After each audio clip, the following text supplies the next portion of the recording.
খাওয়ার সময় মোবাইল টেপাটেপি করা যাবে কিনা? বাসায় হাজবেন্ড ছাড়া আর কোনো পুরুষ থাকে না, বাচ্চারা ছোট ছোট, এক্ষেত্রে আমি কি গেঞ্জি বা জিন্স প্যান্ট বাসায় পরতে পারবো কি না? মৃত ব্যক্তি যদি নিতান্ত গরিব হন এবং তার যদি কোনো আত্মীয় স্বজন না থাকে, তাহলে তার কাফন দাফনের দায়িত্ব ও ব্যয়ভার বহন করার দায়িত্ব কার?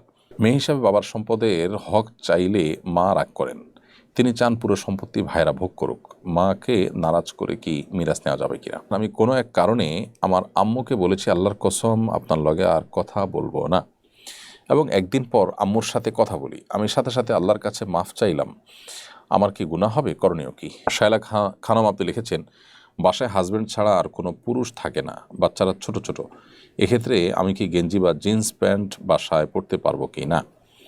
বোন শায়লা খানম, যেহেতু আপনার স্বামী ছাড়া পুরুষ কেউ থাকে না, বাচ্চা অনেক ছোট, আপনি হাজব্যান্ড যদি ডিমান্ড করেন তাহলে সেক্ষেত্রে তার ডিমান্ডকে পূরণ করার জন্য, অথবা আপনি নিজে থেকে সেদে জাস্ট আপনার সাজগোজের অংশ হিসেবে যদি এই সমস্ত পোশাক পরিধান করতে পারেন। তবে পশ্চিমা সংস্কৃতির প্রভাবে আমরা অনেকে প্রভাবিত, সেটাকে আমাদের সার্বিকভাবে ভালো লাগা কাজ করে, সেই জায়গা থেকে এটি পরা তো অবশ্যই উচিত হবে না। বাট এটি যেহেতু হারাম নয়, আপনি আপনার স্বামী সহ বাসা যখন একান্তে থাকবেন, তখন পোশাকের ক্ষেত্রে শরিয়ার বিশেষ কোনো বাইন্ডিংস যেহেতু নেই, অতএব সেই জায়গা থেকে এটা আপনি অবশ্যই পড়তে পারবেন। মৃত ব্যক্তি যদি নিতান্ত গরিব হন এবং তার যদি কোনো আত্মীয় স্বজন না থাকে, তাহলে তার কাফন দাফনের দায়িত্ব ও ব্যয়ভার বহন করার দায়িত্ব কার? মৃত ব্যক্তি নিতান্ত গরিব হলে, তার নিকট আত্মীয় স্বজন না থাকলে এলাকাবাসী তাদের উদ্যোগে এটি করতে হবে। মুসলিম রাষ্ট্র থাকলে সরকারের এটি কর্তব্যের অংশ, সরকার করবে। এলাকাবাসীর কর্তব্যের অংশ এলাকাবাসী করবে। এলাকার কেউ যদি উদ্যোগ নেয়, তাহলে সবার পক্ষ থেকে সেই ফরজটা আদায় হয়ে যাবে। কারণ কোনো মানুষ মারা গেলে তার কাফন দাফনের ব্যবস্থা করাটা ফরজে কিফায়া, অর্থাৎ পুরো এলাকাবাসীর জন্য এটি ফরজ। কেউ যদি না করে সবাই গুনাহগার হবে, আর এলাকাবাসীর কিছু লোক যদি উদ্যোগী হয়ে এটা করে ফেলেন, তাহলে সবার পক্ষ থেকে সেটি আদায় হয়ে যাবে। এই জন্য এ ধরনের পরিস্থিতির জন্য মসজিদগুলো থেকে, বিভিন্ন সামাজিক প্রতিষ্ঠানগুলো থেকে, সংস্থাগুলো, সংগঠনগুলো থেকে নানামুখী উদ্যোগ থাকা উচিত, তহবিল সংগ্রহ করা উচিত, যাতে করে আল্লাহ না করুক এরকম কোনো অভাবী ব্যক্তি এরকম যদি পরিস্থিতির মধ্যে পড়ে যান, তাহলে যেন তাকে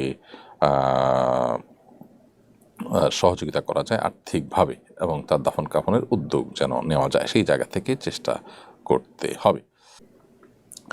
মেয়ে হিসাবে বাবার সম্পদের হক চাইলে মা রাগ করেন, তিনি চান পুরো সম্পত্তি ভাইরা ভোগ করুক, মাকে নারাজ করে কি মিরাজ নেওয়া যাবে কিনা?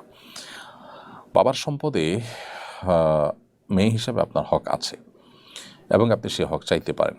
মা যদি অসন্তুষ্ট হন, তারপর আপনি আপনার হক চাওয়ার রাইট আছে, কিন্তু মায়ের সাথে দুর্ব্যবহার করা যাবে না, তার সাথে রাগারাগি করা যাবে না, নিজের অধিকার বিনয়ের সাথে আপনি চেয়ে যাবেন এবং সেটার জন্য আর্গুমেন্ট করতে পারেন। তারপরও যদি মা রাগ করেন বা মনে কষ্ট পান, তার জন্য আপনার কিছু আসবে বা যাবে না।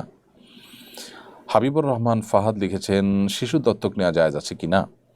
শিশু দত্তক নেওয়া জায়েজ আছে, কিন্তু শিশুর যে বাবা, শিশুর যে মা, তাদের পরিচয় তাদেরকে পরিচিত করাতে হবে। দত্তক নেওয়া শিশুকে নিজের সন্তান হিসাবে কাগজে কলমে সমাজের মানুষকে প্রতিষ্ঠিত করবেন, তাদের বাবা বা মা সাজবেন, সেটা কিন্তু জায়েজ হবে না, সেটা অনুচিত হবে।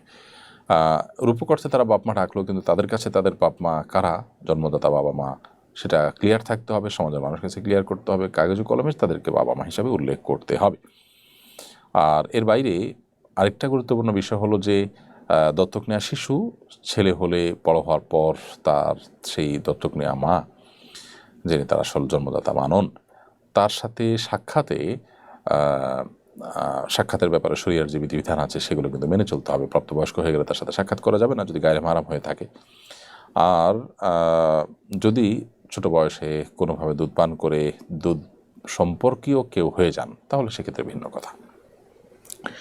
আজিম রহমান আপনি লিখেছেন, আমি কোনো এক কারণে আমার আম্মুকে বলেছি, আল্লাহর কসম আপনার লগে আর কথা বলবো না, এবং একদিন পর আম্মুর সাথে কথা বলি, আমি সাথে সাথে আল্লাহর কাছে মাফ চাইলাম, আমার কি গুনাহ হবে? করণীয় কি?